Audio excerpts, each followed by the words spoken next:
I love nativity scenes.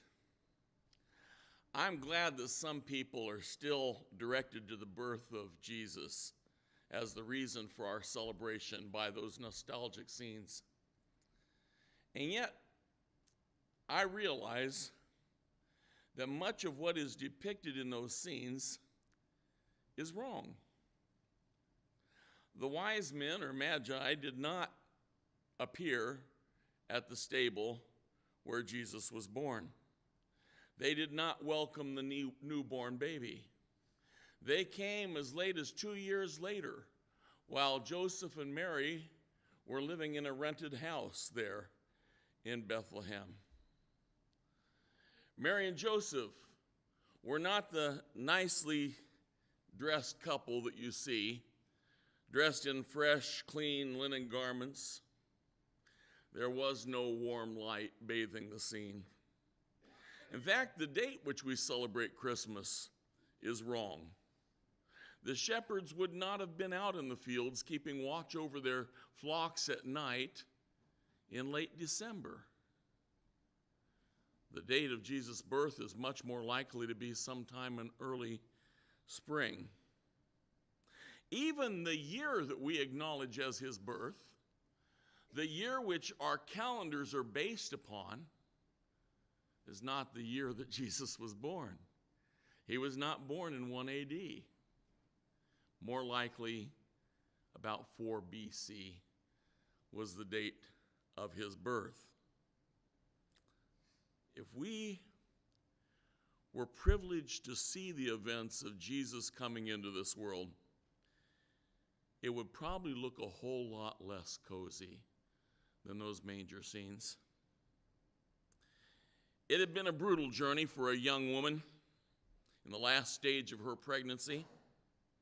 She and her husband had traveled nearly 100 miles over rough and dangerous roads from Nazareth in Galilee to Bethlehem in Judea,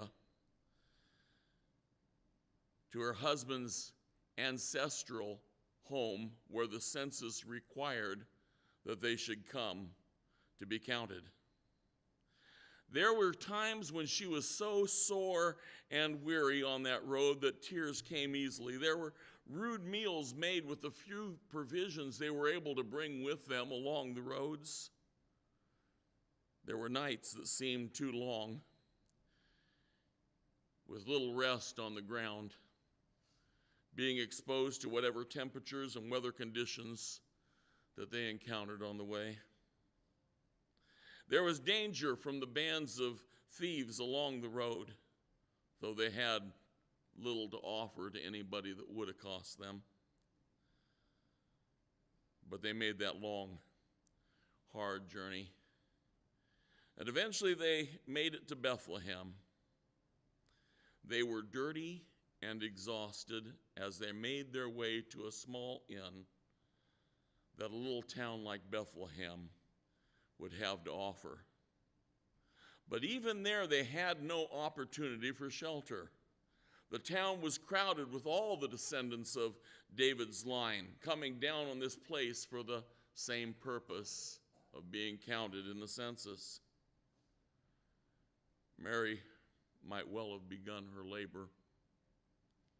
Joseph was probably beside himself, feeling a failure to be dragging his young wife along and having no place to shelter her. In desperation, they took refuge in a small cave used to stable animals.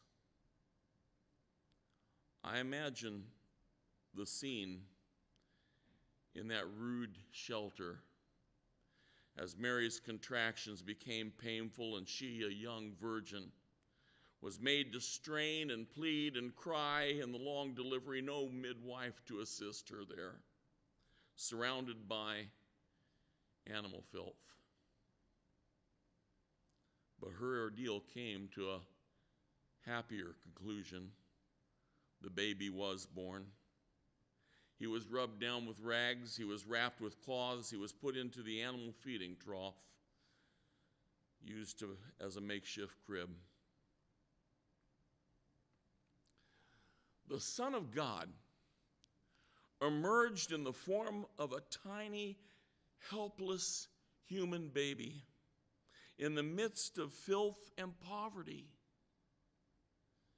And yet the date of that event, and even the ugliness of that poverty into which he emerged, pale in significance before the reason for all this to take place.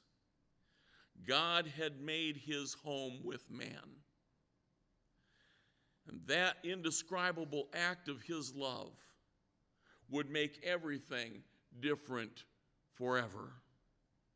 The light had pierced the darkness and now shines from that rude stable in first century Palestine into the darkness of our world and beyond into eternity. That's the event that we must celebrate.